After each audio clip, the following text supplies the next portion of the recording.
militar. E o presidente do STF, o ministro Dias Toffoli, determinou à Lava Jato que envie à Procuradoria-Geral da República todos os dados de investigações já colhidos pela operação. A ordem vale para as forças-tarefas de Curitiba, do Rio de Janeiro e de São Paulo da operação. Representa uma derrota para os investigadores na primeira instância. O ministro deu a decisão na quarta-feira a pedido da PGR, que relatou ao Supremo que tem enfrentado resistência ao compartilhamento e à supervisão de informações dos procuradores da República.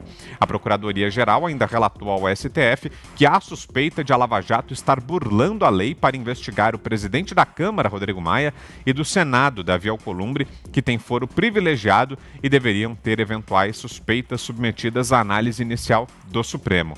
A disputa entre a cúpula da Procuradoria-Geral e a Força-Tarefa em primeira instância tornou-se pública após a visita a Curitiba da subprocuradora Lindora Araújo, coordenadora da Lava Jato na PGR e uma das principais auxiliares do chefe da instituição, Augusto Aras. Os procuradores a acusaram de tentar manobrar para ter acesso a bancos sigilosos de maneira informal e sem apresentar documentos ou justificativas para a tomada dessa providência. Fiuza, quero ouvi-lo aí sobre essa questão delicada, essa queda de braço aí entre a Força-Tarefa da Lava Jato e a PGR, que chegou agora ao Supremo. Fiuza. A Procuradoria-Geral da República, ela nunca foi importante, quer dizer, a instância, o Ministério Público Federal tem algumas ações importantes dentro da Operação Lava Jato, mas não é determinante, e a Procuradoria nunca foi. O Rodrigo Janot tentava até atrair para si méritos, né, sobre a Operação Lava Jato, ele tentou se cacifar politicamente, né, como um lavajatista, mas ao contrário, ele atrapalhou a Lava Jato, ele inventou aquela delação do Joesley Batista, que foi mancomunada ali, né, que era uma delação imprestável, sem alicerces nem na Polícia Federal, nem no Ministério, no restante do Ministério Público, ou seja, sem alicerces na força-tarefa da Lava Jato. Ele fez aquilo junto com um procurador que era amigo dele, negociou aquilo com o Joesley. Eles achavam que iam derrubar o governo dessa maneira, tentaram, o STF homologou essa delação tipo fast food, né, de uma maneira absolutamente leviana. Foi uma decisão do Fachin, designado pela Carmen Lúcia. Então, eles montaram esse circo, mandaram o Joesley para Nova York, deram essa fuga e deu tudo errado, porque vazou a combinação, o próprio Joesley vazou e ele acabou preso.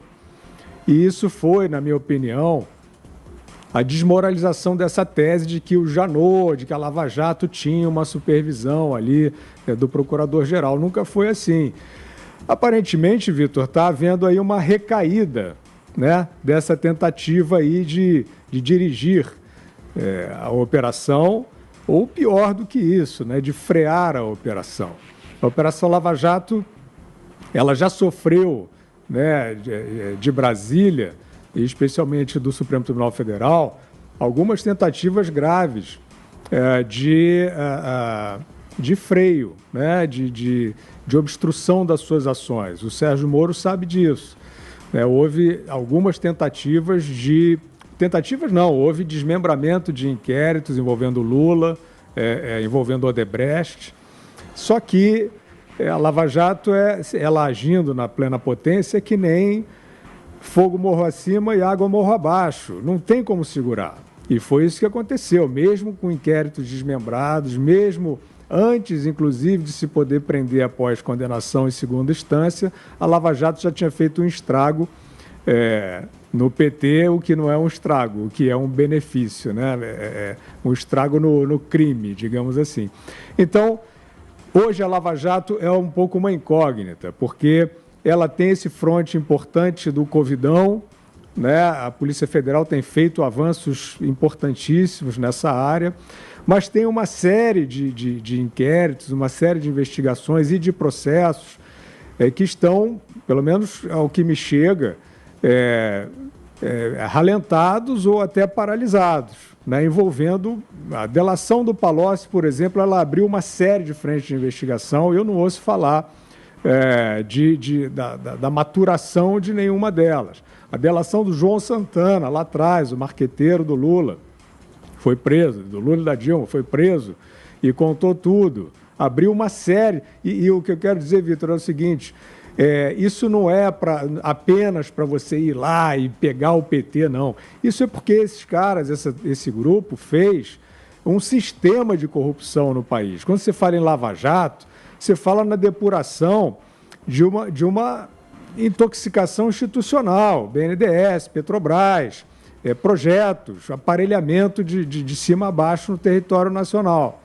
Então, é isso que a Lava Jato precisa continuar fazendo. A gente não está sabendo exatamente em que ponto está. Eu não acredito que aquelas questões ali a decisão do STF, que voltou atrás na sua própria decisão, impedindo a prisão em segunda instância, isso não inibe. Tem sentença que está para ser dada contra o Lula, por exemplo, no caso de Angola, envolvendo o BNDES, que eu não sei por que esse processo não anda. Isso eu acho que essa ação é estranha da Procuradoria-Geral, talvez o Zé Maria tenha mais informações, mas de qualquer maneira, se a Lava Jato, se a Força-Tarefa continuar operativa e com todo o ímpeto que ela sempre teve, nem isso vai deter as novas frentes que vão maturar aí adiante rapidamente. Vamos lá então, Zé. Quem é que está por trás dessas movimentações aí, Zé? Tem muito bastidor nisso aí. Trata-se de uma decisão forte, Fiuza, muito pesada, do ministro Dias Toffoli durante o recesso do Supremo Tribunal Federal. A Lava Jato montou em Curitiba um processo que serve de parâmetro para toda a justiça no Brasil. E aí desenvolveu espécies de franquias, e essas franquias estão no Brasil inteiro, em São Paulo, no Rio de Janeiro, em Minas Gerais e outros estados, aqui no Distrito Federal, né? E todas essas forças-tarefas estão funcionando nos moldes ali da Lava Jato e, inclusive, recebendo informações da própria Lava Jato. Não é a primeira vez no mundo, vários históricos de investigações que funcionam como funcionou a Lava Jato. Lá estavam procuradores, policiais federais, delegados e agentes, e também o pessoal da Receita Federal, né, técnicos da Receita que fizeram um trabalho fantástico, excepcional ali na Lava Jato, que é muito pouco lembrado, e, evidentemente, o juiz Sérgio Moro. Foi a primeira vez aqui no Brasil em que um grupo decidiu seguir as leis e fazer um trabalho conjunto e acabou espalhando. E essa decisão do ministro Dias Toffoli entra no meio de uma disputa corporativista na PGR. É luta de poder. Há, na cúpula da PGR, um sentimento de que a Lava Jato aparece mais do que a Procuradoria-Geral da República. E aí eles decidiram criar uma tal Secretaria de Combate à Corrupção e queria concentrar ali todas essas grandes investigações. Só que isso vai contra a própria existência do Ministério Público. O procurador, o procurador federal e o subprocurador, ele tem autonomia e não tem hierarquia. Então, ele tem a liberdade para atuar. Tem. E, inclusive, o procurador tem a possibilidade de fazer a sua própria investigação, que foi assegurado pelo Supremo Tribunal Federal. Com esta transferência dos dados, né, leva para a Procuradoria-Geral um poder muito grande, que é o poder de dados. Hoje, eu considero, insisto muito, de que o grande poder da atualidade é o domínio de dados. Dados e tecnologia, mais dados. Se você tem dados sobre uma empresa, sobre pessoas, sobre um país, você domina. Não precisa mais invadir territorialmente. Então, esse é o poder. Então, essa é a disputa da Procuradoria-Geral da República, aqui, os líderes. E devo dizer o seguinte, eu li um livro do Joaci Góes, que é A Inveja Nossa de Cada Dia, um tratado sobre inveja, e ele narra ali, em séculos, os efeitos da inveja em todas as grandes decisões do mundo e os fatos históricos. A inveja está sempre ali presente. E desde o início, a Lava Jato despertou inveja dos poderosos aqui no Brasil, em Brasília.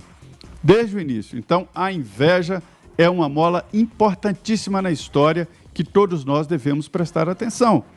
E os poderosos daqui morrem de inveja dos que operaram na Lava Jato. Essa história aí do foro privilegiado, desde o início, Sérgio Moro, juiz, começava o depoimento lá, de um delator ou de alguém.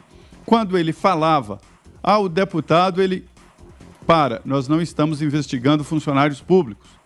Então, não entrava exatamente para o processo não subir para o Supremo Tribunal Federal. Ele estava certíssimo. Os processos que vieram para o Supremo estão parados. Só houve uma condenação até hoje no Supremo. Então, falar que estão investigando o presidente da Câmara e o presidente do Senado em Curitiba é mentira, não tem como. E seria nulo qualquer processo nesse sentido. Não é porque eu estou protegendo os dois, é porque o foro privilegiado não permite que um juiz de primeira instância ou procuradores investiguem sem autorização do Supremo Tribunal Federal um parlamentar.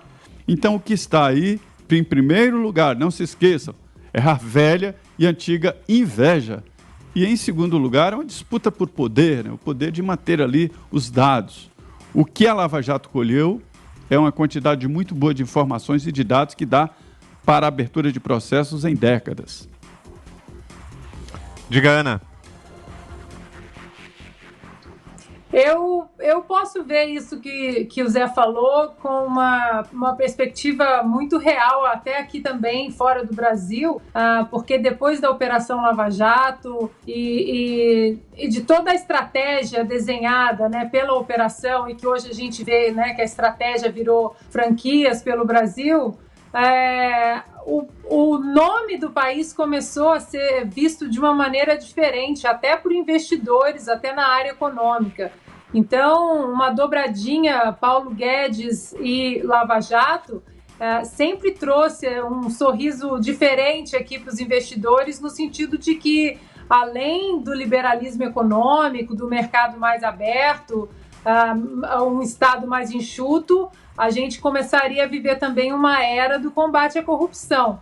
O que me parece é que essa decisão do Toffoli entra na narrativa de que é mais para alimentar ali o fogo da narrativa de que o Ministério Público possa estar fazendo alguma coisa errada dentro da Lava Jato. A Lava Jato, ela trouxe inovação, né, no campo da investigação no Brasil. Antes a gente via investigações como o próprio Mensalão, que a gente ficava enxugando gelo e não dava em muita coisa, e a Lava Jato veio com uma estratégia totalmente diferente, sufocando as artérias financeiras de todas essas quadrilhas políticas de Brasília.